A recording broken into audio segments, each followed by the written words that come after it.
Hello, Katarzyna. Hello.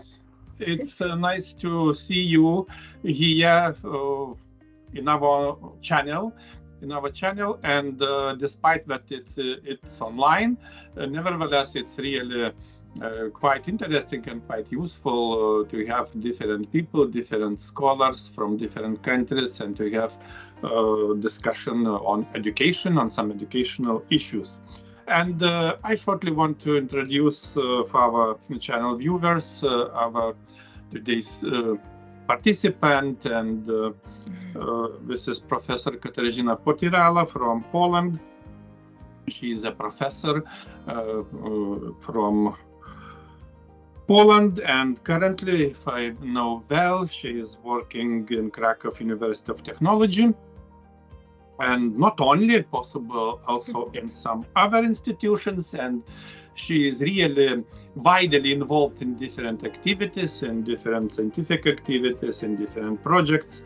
And in addition, I want to add that she is a specialist in ICT in education, didactics, mainly in science didactics,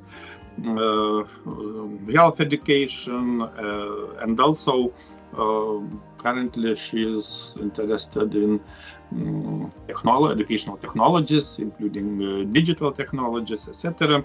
And for example, possible for all of us, as far as I know, you are also interested in artificial intelligence technologies and also in education, because this is topical issue right now.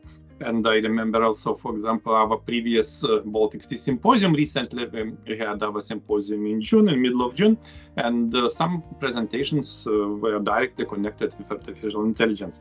It's not possible to say everything about you, but please, Katarzyna, shortly introduce yourself and possible add something interesting what I did not say. Okay, thank you for invitation to this conversation, and of course, thank you for the possibility to be still in touch with you and your university. Thank you so much. I can add that also I am a professor at Andrzej Frycz-Modrzewski, Krakow University, Faculty of Psychology, Pedagogy, and Humanities in Krakow. So it's two different universities, because Krakow University of Technology is public university, and the second one is private. And the differences are not mainly significant in the organizational things, but mainly are connected with the kind of students which I teach, because at this private university I have pedagogists and teachers to be, students teachers to be, and in University of Technology there are the students of many various interests, with for example science, but also mathematics, also informatics, and technology and building, etc. And some of them are to want to be a teacher, so it is a big challenge, because it's completely different student from this second university. Okay, and so I am pedagogist, but also I am biologist. I am an author of different books connected with nature, with didactics, with also popularization of science. So, for example, scientific theater and photography in didactics, in pedagogy. But last interests are connection with transformation of school in time of social change. So, briefly, it's almost all. Obviously, it's wide range of interests and activities. It's very clear. But you mentioned it's really interesting, because you previously, as far as I know, really I know, you was a professor at Krakow Pedagogical University, and not only professor, but also in managerial position as the vice rector, if I remember well. Also, it's in any case, it's good and huge experience. And currently, you can compare, for example, as you said, that students also, at least different students, and university profile is also different. On one side, it's University of Technology, and on another side, it's private university. And but a little bit, because it's interesting. You mentioned students are different. In what aspects such differences? Can you shortly? Maybe some difference is in their interests, because pedagogists are more humanistic interests, and when we said about technological preparation for the future job, it's completely different background for it. So, and also some decision connected with the future job, because when you choose a pedagogy, it means you will be probably a teacher. But when you choose, for example, mathematics, it's close to teacher. But if you choose, for example, some architecture, for example, it's not close to this job. But if you decide undertake this challenge to continue some education as a future teacher, it is interesting, because why architecture wants to be a teacher? So maybe in the area of art, maybe in the area of mathematics, maybe in something else, or maybe he or she wants to be an academic teacher. So it's also an interesting decision, because it means that he doesn't want to be an architecture in fact, but he or she wants to prepare the future architecture to the future job. So it's complex, very complex. But it's quite interesting, because, for example, in comparison in Lithuania, also for, let's say, for many years, we have like a model for teachers preparation, I would say. When we encouraging, for example, students who studying, let's say, pure science, for example, they obtaining degree, for example, bachelor in chemistry, or bachelor in physics or biology, etc. And after that, we can have 1 year studies, 60 credits in order to obtain teacher qualification, pedagogical qualification. And the idea is to have, let's say, teachers with good background, with good subject background, and invite them to work, for example, mainly in gymnasiums. This is upper secondary level. This is one, let's say, direction, at least in Lithuania. And as I understood, also in Poland, you are trying to find also different ways. Okay, but just again, because we started from these two universities or two higher education institutions, private one and public institution, quite often it's possible to hear some discussion, for example, at least also in Lithuania and in other countries in our region, that quality of education it's different. I'm not going to say in which one is worse or better or not, but sometimes its opinions are different. What about private and public? These differences between the level of education. So I think that it's not too important, because at the private universities, students pay too much for their education, so they are very engaged in this process of development of quality of their position in the future job. And I think that the difference maybe is only in the type of studies, not because humanistic brain is more maybe open for the human rights, for the values, for different problems connected with social change, from different problems connected with our life, etc. And at polytechnical universities, students are focused on the problems which can be solved because of science, not because of her brain, of her mind, in this sense. So it's more positivistic model than humanistic model. So the difference is in the way of thinking more, not in the people, in the students. The way of thinking is rather different. The background is different, the preparation to the study from different subjects, etc. But it's not connected with the people, with the students personally. No, it's completely different interest. So maybe it is the reason for this difference. In my opinion, of course. In my opinion, of course. And this June, I visited also Poland, Siedlce in particular, and took part in conference. And I met one colleague original from China, but she's studying at one private university in Poland, if I remember well, in Torun city.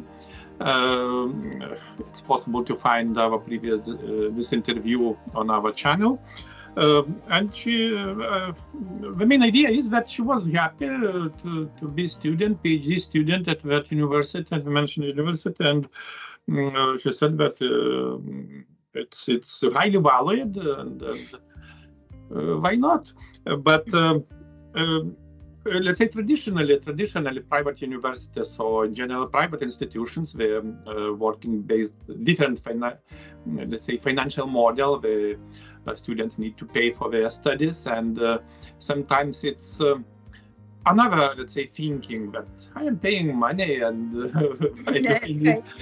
Okay, yeah, but we have you have also accreditation in the studies in the different areas, and it is connected with the level of education and the level of academic staff also. So it should be at the same level as you have some right. So it means that everything is at a good level. So it's not probably a problem connected, it's a student's problem.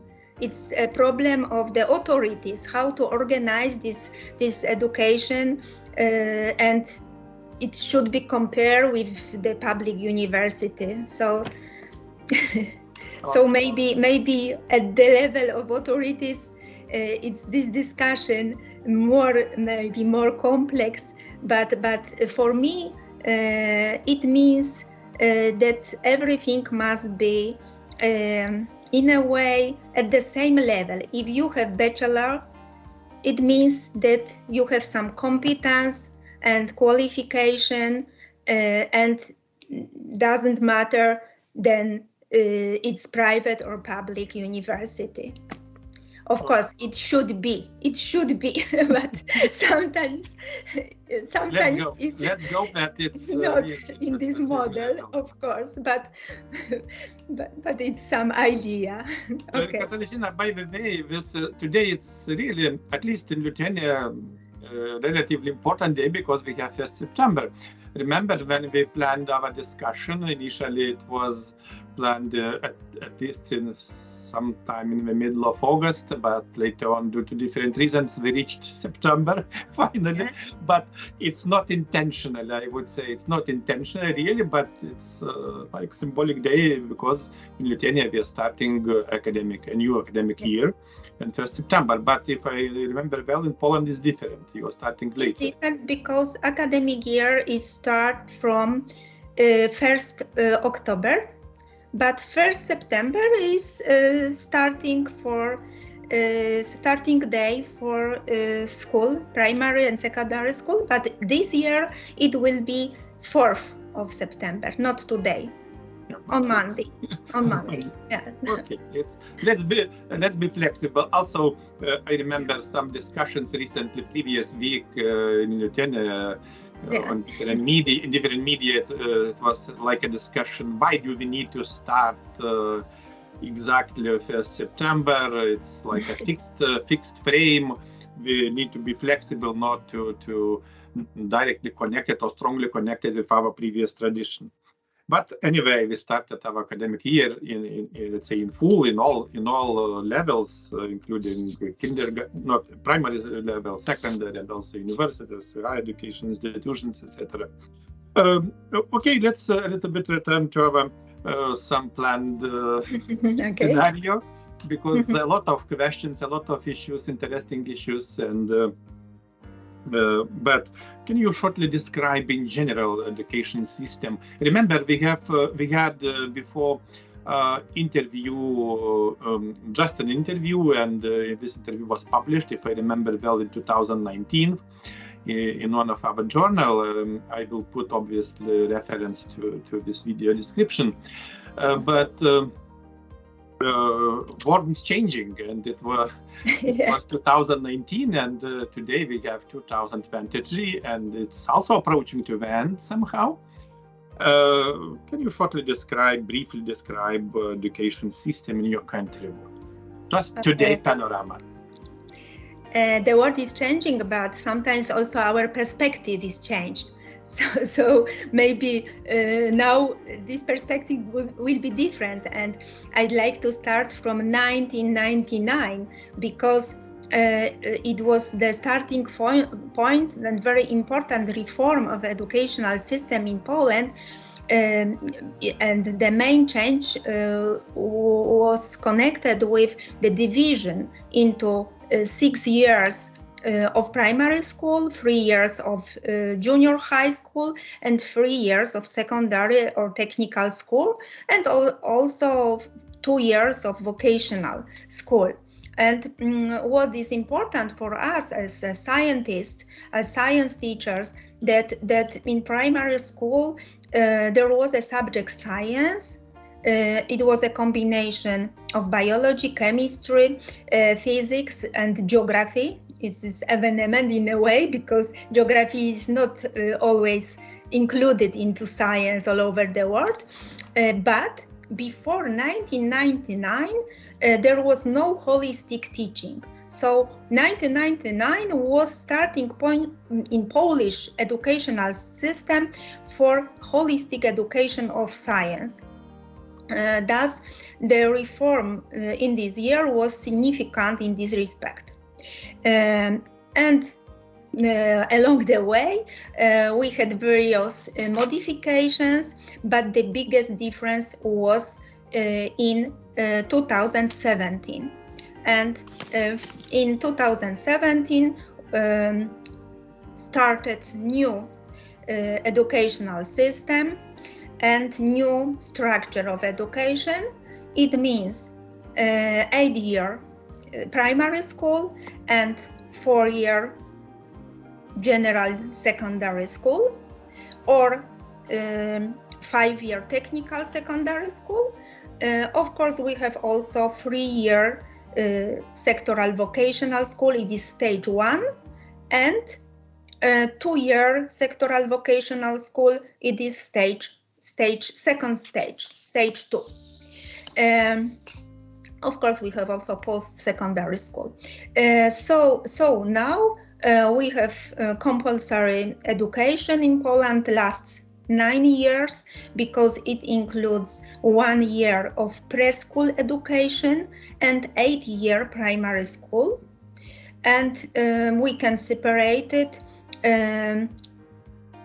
Compulsory education in 8-year primary school applies to children 7 to 15 years, and compulsory education applies to young people up to 18. It means 15 to 18, and may be implemented in a school or out of school form, because it's possible apprenticeship with an employer. So it is compulsory education.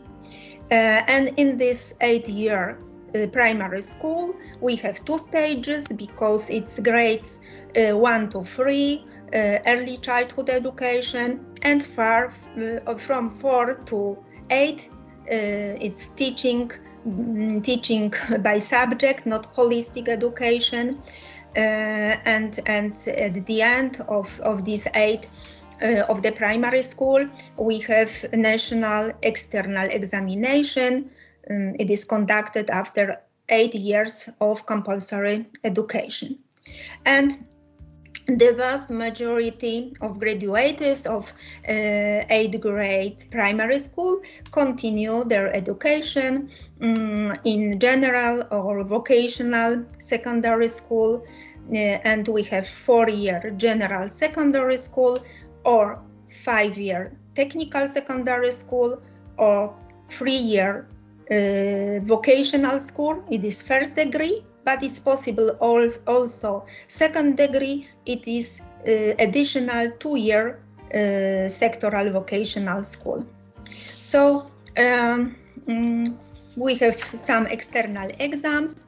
It's not maybe good, because teachers' activity is connected on the tests, and they prepare students only to pass the exams. So we very often discuss about it. Is good or not good, what to change the situation, that the teachers are focused so much at these external exams. Of course, students of general upper secondary school and technical secondary school may take an external maturity exam after graduation, and it allows them to obtain a maturity certificate, matura in Polish, the name of this certificate, and its possession is a condition for admission to higher education. And higher education is probably the same in Europe, but because of Bolognian system. So we have 3-4 years for a bachelor's degree. This first stage, and second one is second psych studies from 1.5 to 2 years, depending on the field of study. Of course, sometimes we have also long cycle studies, 4, 5 or 6 years. It is in case of medicine or law, but also from some years, few years, it is connected with education of this first grade of primary school education teachers. So it's also one cycle study during 5 years, 5 years study. So the main change in this reform 2017 is connected with 8-year primary school, because earlier was 6 year, and because of it we have also probably subject education now without holistic education, and before we had science as a complex of different subjects. Now it is very difficult to realize this idea of holistic word, holistic view on. But it's a challenge in a way. So it's a main change. The term, the primary school education. Main change is in the primary school education, and of course in vocational, 2 stages of vocational education is possible only first stage, and if somebody wants, it's possible to continue in second stage. of vocational education. So it's very short, short characteristic. It's quantitative characteristic. It's more or less, from one side, it's we have obviously some similarities, but from another side, obviously some differences. I want just to return a little back to primary level, because you mentioned primary education consists from 8 years, right? Because in Lithuania we have system 4 + 4 + 4. It means 4-year primary school, next 4 years progymnasium or lower secondary level, and 4 years gymnasium. And generally, schools are split into different levels. For example, gymnasiums have only 4 grades, from 9 till 12.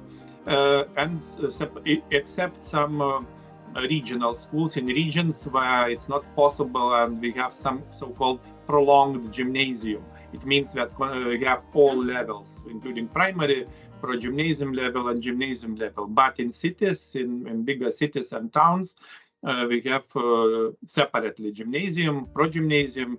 Pro-gymnasium typically consists with primary school and lower secondary level, but in some cases, in some cities, we have quite a lot separate primary school, just primary schools, having 4 grades, from first grade till 4th grade. But as you mentioned, 8 years, does it mean that one teacher works all 8 years? Possible not? In primary school? Yes. At this first level, it means grade 1 to 3 classes. It's one teacher for all. But after 4 class is subject education, and every subject has. It means like primary level consists from 2 parts, let's say. From 2 parts, yes. This first grade for younger students, and from 4 class is for subject education for all elder students. Yeah. Okay, but usually it's not everything only in a good shape, in a good way, etc. Every country, every education system faces certain challenges.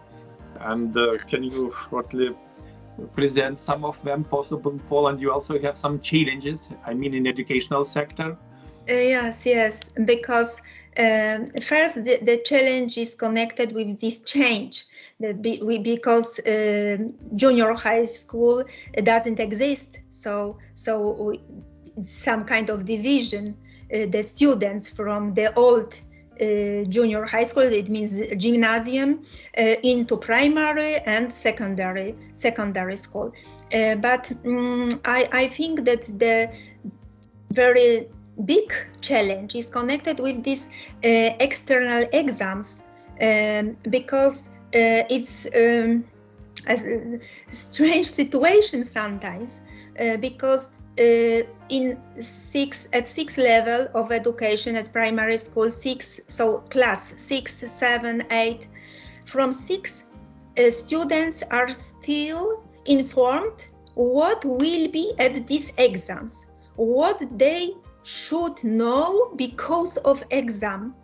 So everything is focus on these exams, not on some knowledge, skills, attitudes, only what will be at these exams from 6th class, because I talk with parents, I talk with students, and they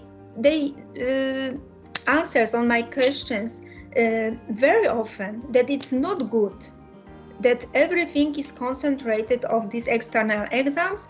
And I think that if teachers continue to enforce knowledge, and still the teacher will be in the center of knowledge, because teacher realize a program.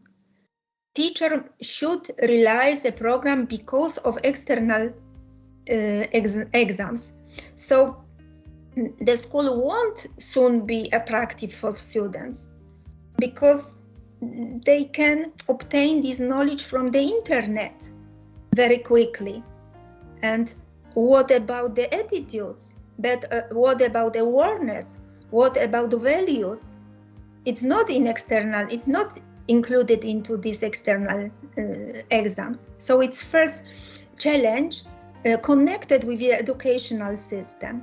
Second one, it's not included into the structure of system, but it's new in this educational system, in inclusive education, because now students with special educational needs are more than in the past included into the class teams, and teachers are not fully prepared to deal with students' behavioral problems or the need to simultaneously conduct classes for the whole group and an individual approach to students with special needs. So it's a big challenge because yes, it's but, new. Katarzyna, but possible teachers should have some assistance. I mean, sometimes yes, but yes. not frequently. Sometimes yes, but not in all schools. So sometimes yes, of course.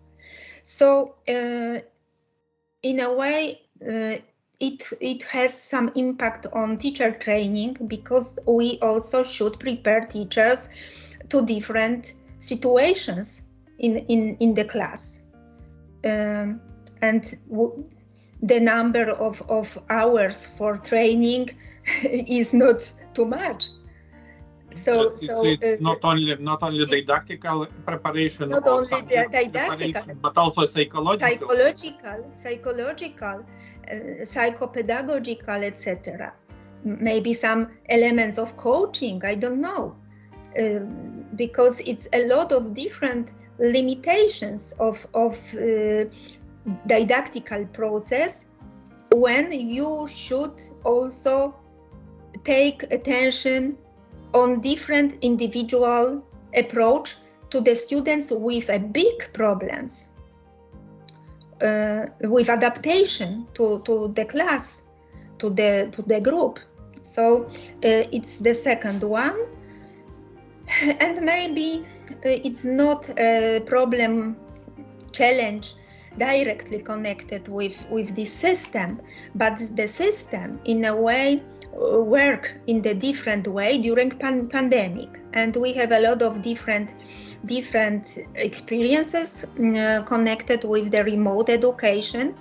And in my opinion, we should show more than in the past that IT can serve individual cognitive strategies, learning, and can help teachers in this different situation connected with the individual needs of students. So everything is complex and connected. So system it's one thing, but in this system we had students in different age and with different problems, with different behavioral problems, students in crisis, mental crisis, students with from different dysfunctional families, etc. And it's only one teacher, it is subject teacher, and didactical process. And what about some psychological support and some preparation, some training, some practice in this different situation, which is more and more frequently observed? Yes, it's really difficult, because we can say that teacher is one, and yes, he or she has a lot of students, different students with different needs, etc. For example, as you mentioned, really COVID pandemic was quite difficult, I would say, and really we started online and remote education, generally speaking. For example, but after pandemic, for example, in my case, in Lithuania, in particular at our university, we continue to work online, remotely, mainly with master students. And somehow they are happy. They said, okay, it's quite good for us. We are not interested to go to university to sit in auditoriums. Yeah, let's go online and work online. And for example, starting from this academic year, particularly in my case, we will have one group, quite big group. It's based in frame of one project, doesn't matter, but we will have more than 50 master students in one group. And how it's possible to have organized, I would say, normal lectures and some seminars and workshops possible with such amount of students working remotely. And quite often quality somehow becoming outside of our yes. Yes, so in our universities are also continue this way of lectures. Still, we have some part of lectures online. Maybe more practice is, of course, face-to-face, but lectures are also online. This way is possible. So I think that we learned a lot during pandemic because of the tools and application and different possibilities of also relation, because also some feedback is at the higher level than in the past before pandemic during online education. Okay, Katarzyna, but you didn't mention, and I want to ask you about another challenge possible, at least from my perspective, because I have read shortly report Poland's Supreme Audit Office. I found this report online, and I shortly read it, and it stated that, for example, between January 2018 and March 2021, it's somehow it's including two pandemic years. Lack of teachers was one of the biggest problem in Poland. Can you comment on this? It's probably teachers leave the profession because mainly for economic reasons. It's the main reason. I can say that at classical universities there is a shortage of those willing to specialize in teaching, and we have still the students who are considering the option of working at school, and some additional qualification studies are organized for them. It is at Technological University of Krakow, for example. But teachers encounter so many problems, as we said in our previous conversation, that they are very overtired. There are environments where there are so many individual, everyday students' problems that teaching, in a way, is taking to the background. Some teachers said that these problems are more important than teaching and learning in these schools. We have a lot of this kind of environments, even if in Krakow, maybe I don't know what is out of Krakow, but I know it from the teachers from Krakow. So they are overtired. The salary is very low, so it's a lot of different problems connected with this job. Which engage you also after your work, after your place of work. So you should to work also home. This is very hard work. So I don't know why it's perceived so badly, but mainly my opinion is that it's a problem of some disproportionate salaries to effort. So no, so it's this situation. It's true. Teachers leave the profession. By the way, this is somehow common situation, because in Lithuania currently, at the moment, the most burning issue is teacher strike, because our teachers are planning to have a strike, and if they are planning to have warning, so-called a warning strike in mid of September, and the main idea is that government should raise their salaries, teacher salaries.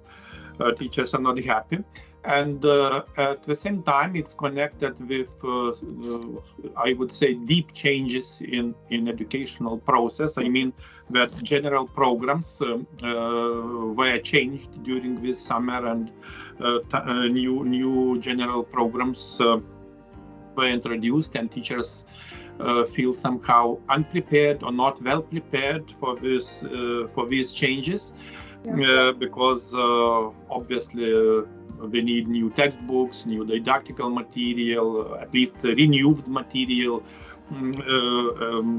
etc. Despite that, during summertime, government ministry in particular organized different trainings for teachers, but generally it's not enough. And it was announced by different trade unions, because we have different trade unions. For example, Lithuanian Education Employees Trade Union demands a 20% increase in teachers' salary, in teachers' pay from September, and in future further 30% raise from January. It means next year, 2024. And also to reduce class size, because class size, mainly in cities, becoming quite large, approximately 30 students and more, which is also not good. This is our, let's say, shortly Lithuanian panorama today. And if I understood well, in Poland also teachers are not happy with salary, and possible not only with salary. Not only salary, of course, but a lot of problem, and they are overtired and not prepared to these different situations. So maybe this is the reason of storage. And Katarzyna, I want also to discuss shortly about another challenge. I think this is really a challenge, because we know that this conflict, not conflict, but war in Ukraine, started last year, and Poland welcomed, at least according to statistics, more Ukrainian refugees than any other country. And according to June statistics, I also found on internet, over 1.5 million individuals and more, possible more, had registered for temporary protection in Poland. And also being, as I mentioned, in June in Siedlce, and at the end of June in Cracow also, we discussed a lot with colleagues in relation to this situation. And obviously that your national authorities, government, they have taken steps to promote inclusion for Ukrainian children in Polish schools. And can you shortly comment on this really important issue? Yeah, of course, it depends on school, but I cooperate with different schools, and teachers said that nearby my house is a school where in every class is around 11, 12 Ukrainian students, and in primary school level. So it's a lot. In one classes, 11 students from different countries. But I can say that the Polish school adapted very well to the new circumstances. and for the most part, the inclusion in the children from Ukraine, it was not so difficult to adapt this group to our students. Of course, in some schools we had some assistants supporting teachers, so it's very good support. At the beginning, we were a lot of children burdened by war trauma, so it was a problem. They required a special approach, and teachers had to show special skills and attitudes, in a way intuitive, so without preparation. So not problem with adaptation, welcome. It was very open, and it's possible. It's possible also, like from bilingual, like a bilingual education, because at least we have also in our schools currently we have Ukrainian students, Ukrainian children.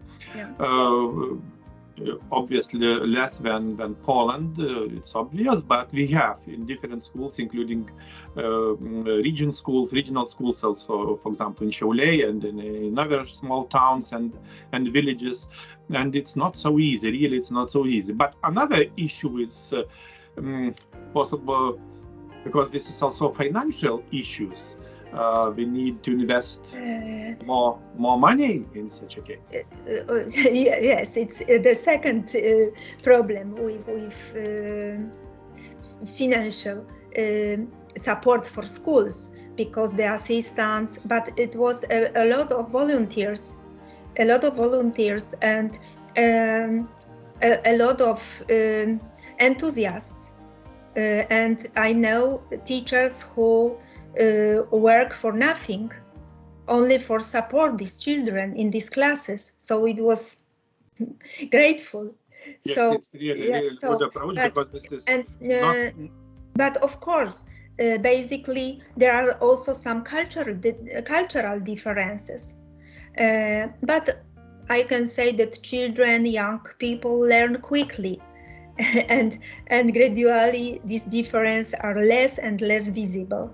So the biggest problem was at the beginning of the war, because of numerous, mainly small kids with this war trauma, and it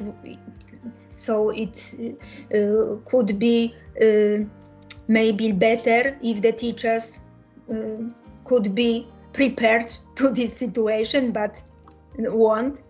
So I don't think there is an educational crisis because of it in this case, but maybe we should think about different situations, not only connected with war, but all over the world there is a lot of different problems with behavior, with mental crises, and I think that it's more frequent than in the past, and because of it, teacher training should change. I would say that it's somehow no more stable world or stable life in this regard, because a lot of changes, a lot of challenges, and somehow we need to reflect, we need to solve different problems, different issues, and no another way. We need to, in this case, in relation to Ukraine, we need to help, we need to support, and it's absolutely obvious. Okay, Katarzyna, possibly it's enough about challenges, because so we have a lot of different challenges. Yes, it's also a lot of topic. So yes, life philosophy. We are solving one problem, and another problem is coming, and it's, of course. What to do? So we go further. Yeah, let's focus more on to your field of interest, and possible this is second part of our discussion, because time is running quite quickly, and it's I wanted just to ask shortly about, as we mentioned before, you obviously involved in digitalization, and currently a lot of discussions about digitalization in education, because it's somehow essential thing currently and possible in the future. What is the vision of digitalization of Polish education? This is my question. So first, because you said it's in a way it's my area of my interest, so I always say that digitalization is only a tool sphere. So it's only a tool. So we cannot see any particular good in tools. So the teaching tools and means have always supported the teaching and learning. And in fact, everyone learns in his own, in the right way for him or her. So if new tools helps him or her in this, that's very good. But if they interfere with it and block the natural cognitive needs, it's very bad. But digitalization in Poland. We had a lot of different European Union projects and national projects, ministerial projects, such as Digital Poland, Digital School, Digital Classroom, etc.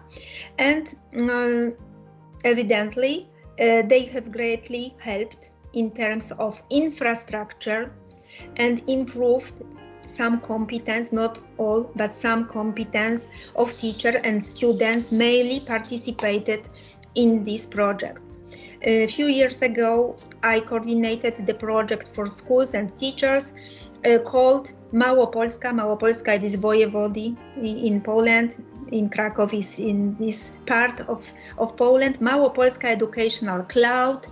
It was in cooperation with Marshal's Office, NGOs, the university, and the project has brought many benefits and also disseminated some good practice in teaching and learning, not only in methods, but different strategies using digital tools. Also, what is maybe not connected with school education, but we have a lot of different projects on adult education and their digital literacy. It is for parents and also for seniors, for aged people. And of course, it's for they are not excluded, and so they are aware of the risks and benefits of digital tools. It's very important because I also I'm an author book with my colleagues from Jagiellonian University connected with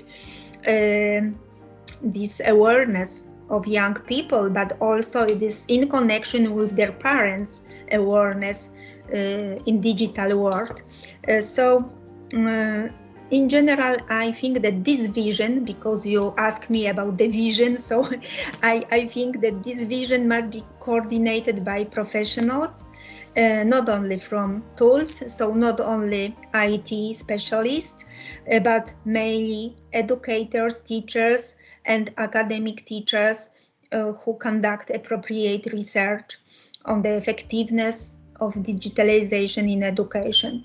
Because a tool is only a tool, and it can be used in different way, and it could be different intention of using. So it's not everything. So the research on digitalization. So the vision should be building on this background of the results of the professional results, professional research on this subject.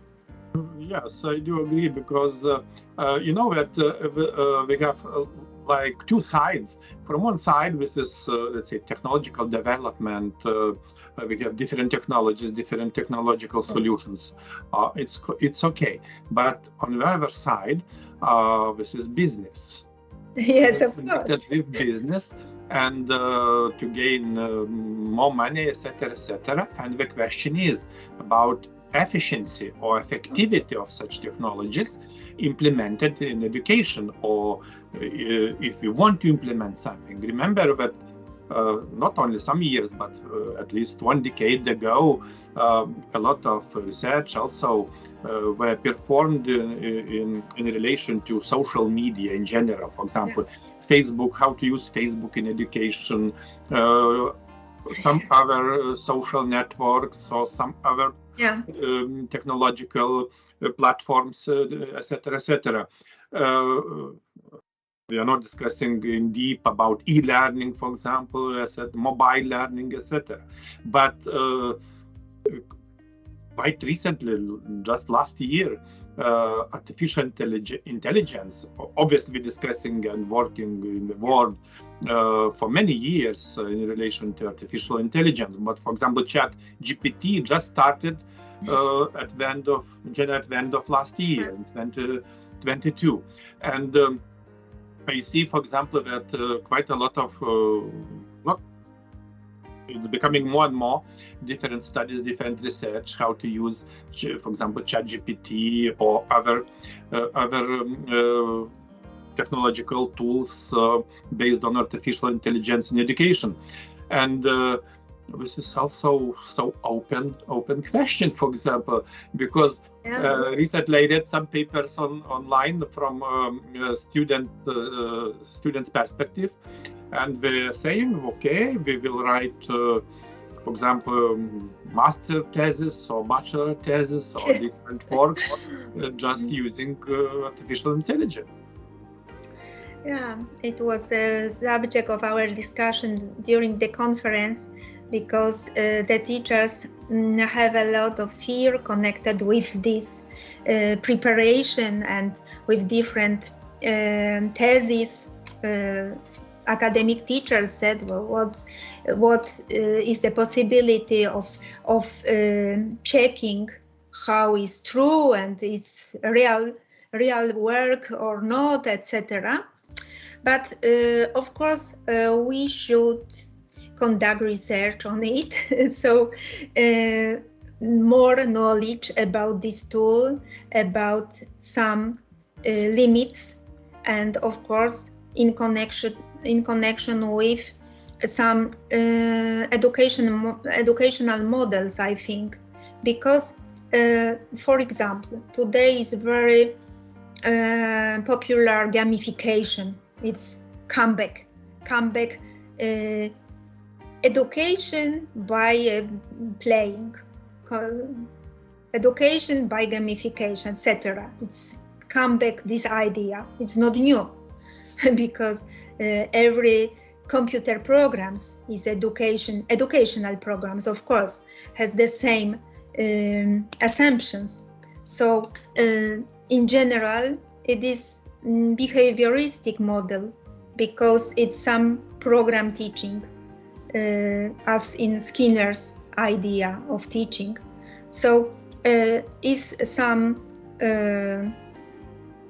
impulse and reaction, and it's good. Oh, great!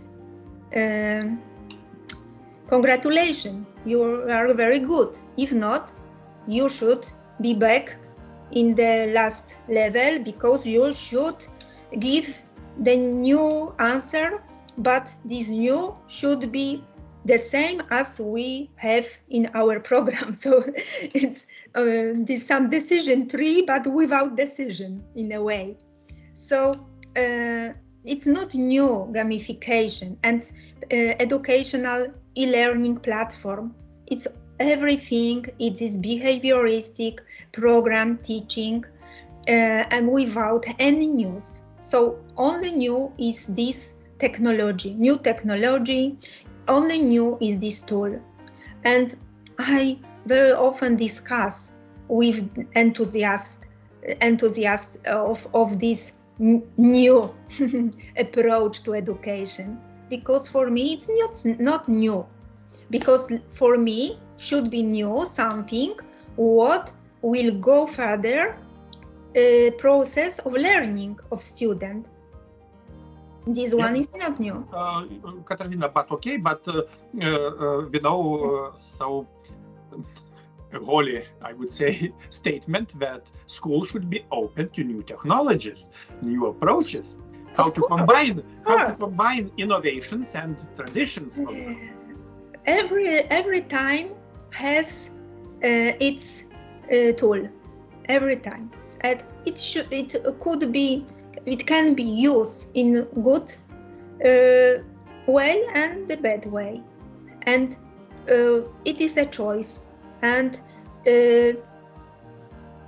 go follow the new technology means for me be open for these new tools because it's connected with our time, but we should know it. What are the perspectives are or not? It's something new or not? Not fascination, only it's new. Not new, because in education, new doesn't mean new the same as in technology, because for education is completely different thinking about some news. So of course school should be open for news and test it not on students, test it in some experimental classes, so in some selected environment. Not everyone can be a student in experimental classes because very, very complex. It can be not good for the future of the student. No, so we will continue this discussion. It's quite interesting because, for example, particularly I had before, and I will have this semester also with master students one module. It's named Educational Technologies and Innovations, and also Educational Systems. Yeah, okay. And it's usually really difficult because when you are trying to explain technologies, what does mean educational technology or technologies in general, it's mainly focused only on technical aspect or digital technologies like smartphones, computers, etc., but or some online platforms, obviously, like now we mentioned ChatGPT. Why do you need to learn, for example, how to solve some, for example, some problem, some research problem, or for example, to perform some statistical calculation? I can ask ChatGPT. Okay. or to perform some calculations with iPhones, and but without understanding mechanism, without understanding essence or meaning of different activities or different procedures, it's also quite complicated. Some time ago, I have read some of your recent studies, and you mentioned about crisis in e-learning or crisis of e-learning. Can you shortly comment what is the meaning of such a crisis? Yeah, maybe first, a crisis in learning was only during pandemic, so it's not now probably. We can adapt some experiences from this crisis in e-learning, but it is the synonym of emergency remote learning or teaching. So it's a crisis because school was confronted in different way of working, and the leader of school, principal, was in completely different situation in cooperation with the other teachers, and it have to organize the educational process in completely different different way. So it was a crisis. It was some point in our history of education in a way, and something was not normal. So maybe crisis, this term. So I can say that we with my team we undertake some challenges connected with this crisis e-learning because we were interested in the condition of teachers' work and also their opinions, maybe about some difficulties connected with this work, and what was difficult for them, and what is their opinion about the feedback or about the relation, the role of relation between teacher, student, and other students, etc. So it was only adapted for this short to almost 3 years time crisis e-learning connected with remote education. Yes, I do agree, because one thing that, for example, some study programs or some educational processes were online or were taken remotely before, like in regular mode with some preparation, but during pandemic, it was really emergency mode, yeah. And we needed to go online, I would say, in full. But for example, in connection with my previous question, again, it would be nice to know your opinion. I found that according to some sources, around 50% of Polish respondents, doesn't matter which exact research, but around 50% of Polish respondents stated that their children performed worse in school during online classes. I don't know exactly these studies. It's really big.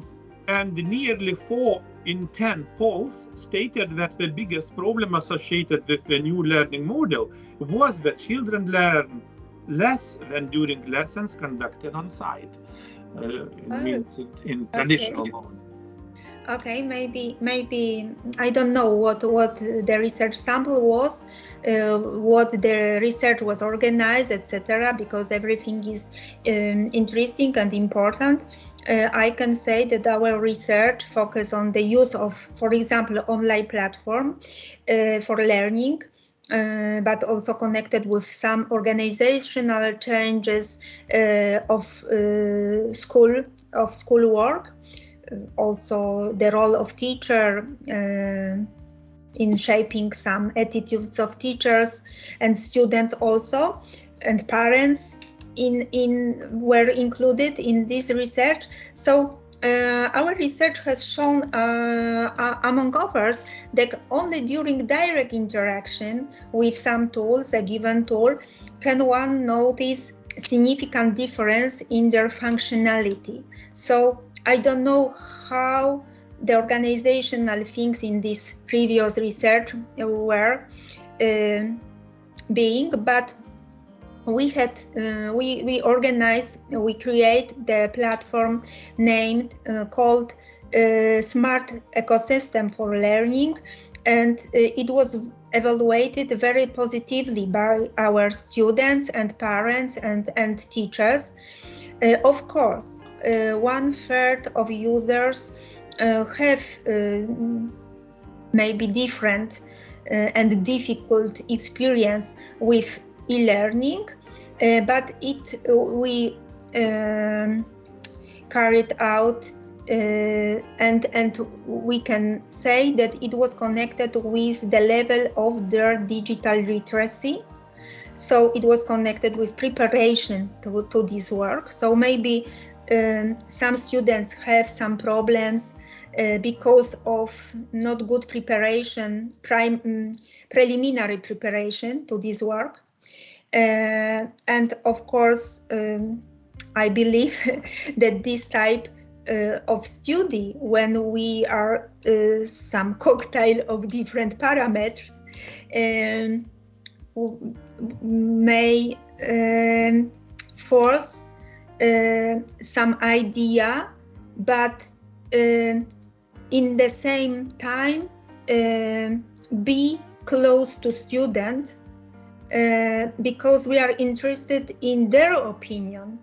It's better to learn because of this tool, or not better. So it was evaluated mostly positively, and I think that everything depends on the class, on the team, on the teacher, and the effectiveness and the achievements of students, their problems are connected with some organizational things and preliminary preparation. So maybe, of course, probably it's true that they said that something was wrong, but definitely yes. But I don't know what didn't work. What didn't work directly? It's understandable that we have different context and different situation, different finally different technological level. For example, how to implement in such a case, because we need some obvious equipment, some equipment, some technological solutions. For example, in particular, our team also performed different studies, different research in relation to this pandemic situation. And for example, in some studies, we involved we compared students, our students, lieutenant students, for example, students from Romania, because our colleagues were from Romania, and we fixed some differences, some obvious differences. For example, in comparison, just I can say that lieutenant students, in particular master students, for example, were more positive in comparison with Romanian students. And for example, it was one question, would it be good to continue online lectures, online work remotely after pandemic ends? And many Romanian students were not so happy. They said, no, it's not good. And in some other countries, obviously, very, very big differences. Because I have read also a lot of research works in this area, and different situation. Time is really running quite fast, but I am really interested in your current activities in relation with projects, because you mentioned before that you are involved in different projects. Can you shortly introduce at least some of them? So now I participate in 4 projects. So yes, first one is the acronym VALIDE. It is the values of democracy in education. It is a project in cooperation with Germans and Norwegian. So 3 partners from 3 countries, and also NGOs are involved into. Second one, it is DREAM, acronym DREAM. It is digitalization and remote education to achieve more. So DREAM, to achieve more.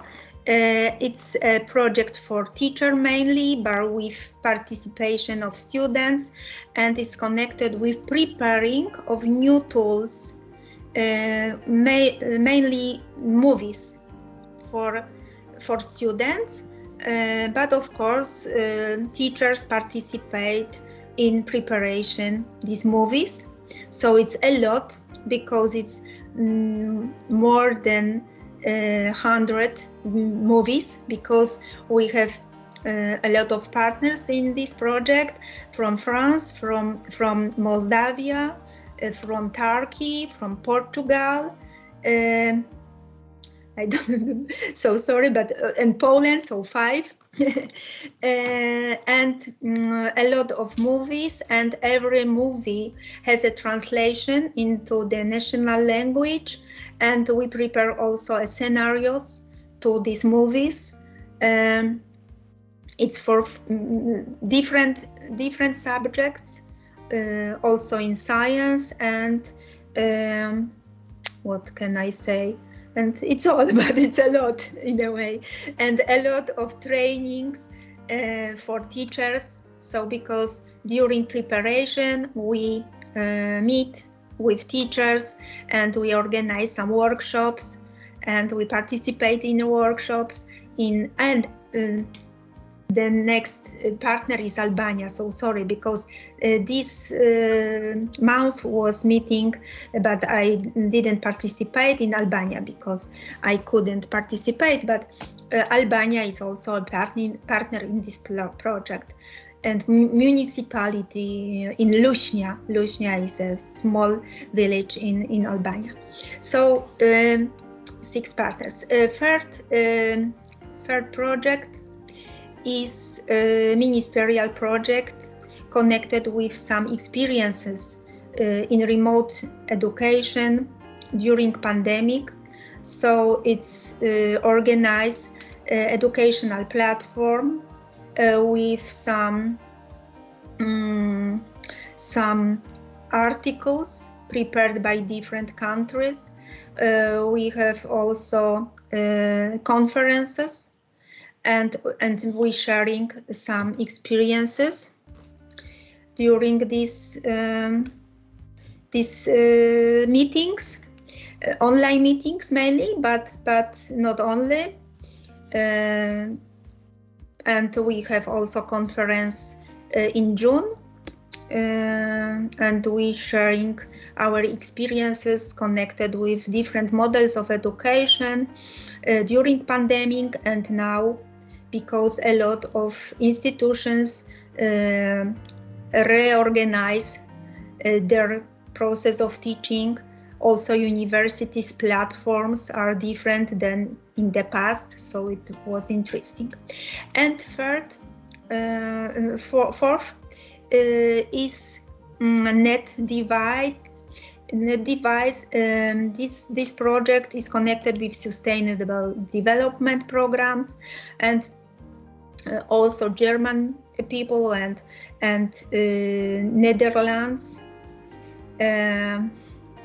Netherlands and Poland.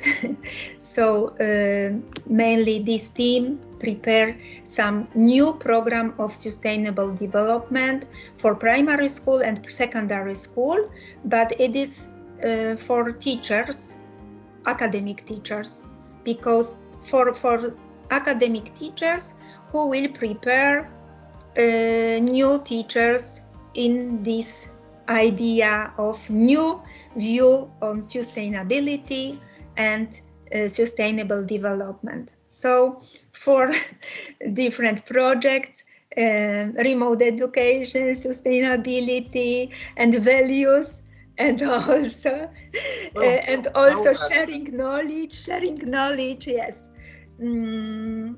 Yes. So it's my job now. It's really nice. And one, if I understood this project from ministry or organized by ministry, yeah. It's at national level, but previous projects international, obviously international, yes. Projects. Yes. And is it in the frame of Erasmus or some other program? Yeah. Yeah. So every 3 are Erasmus plus. Yeah. Erasmus plus projects. Mm-hmm. Okay. Yeah. Oh, really? Time is yes, we can continue next time if you want. Obviously, as we discussed shortly before this meeting, the next third part is related with teacher education. It's really a burning issue, interesting issue, and a lot of ideas can be discussed. But possible we will postpone to our next meeting. I don't know, possible online, possible not. We will see. Life continue. And just possible, it would be nice some summarizing word or some summarizing ideas from you shortly at the end of our discussion.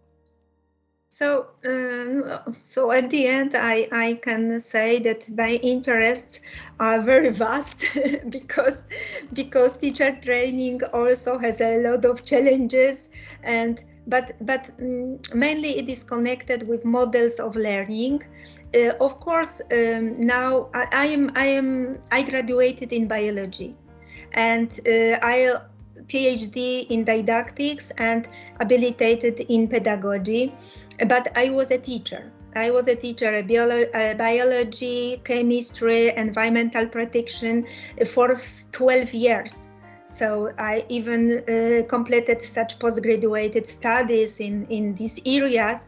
So also as academic teacher, I have a lot of different areas of interest, because information technology, new and old media in education, and also e-education strictly. So it's difficult to be not interested in STEM. Science, technology, engineering, and mathematics education. But if you know, probably because of some recommendation of my last conference, I am also included in communication of science via art, and because of it, it is expanded by art. So now science, technology, engineering, art, and mathematics, it means STEAM education. So we can continue this strand next time maybe. And communication of science. I think that pedagogy and didactics should become more interested in the public understanding of science and go beyond the school with the communication of science. So I would like to go further and go maybe be a bridge between science and society, and it will be nice to see you also on this bridge and undertake this challenge together. Okay, thank you. And Katarzyna, really thank you so much for your observations, for your ideas, your suggestions, and really highly appreciate your participation and your comments and your insights. It was really a big pleasure for me to discuss with you, and as I mentioned many times before, the time is running quite quickly, and I really enjoyed our meeting today, despite that this is online meeting. And thanks once again for taking your time. You're really, because you are so busy person, and we had this discussion. And at the same time, I wish you a fruitful and good next academic year, because you are starting, as you said, next week from Monday, exactly from Monday. Okay. And of course, good luck in your academic life, in your personal life, and possible we will meet quite soon, somewhere, sometime again. Possible in Krakow, possible in Šiauliai, or possible in some other. Everything is possible. Everything is possible, yes. And let's finish with this hope that everything finally will be all right. Thank you so much for your invitation, and it was very big pleasure also to talk with you and discussing about these very current problems not problems, but some interesting thing for us. So thank you so much, and see you soon, I hope. Yeah. Thank you. Yeah, thank you.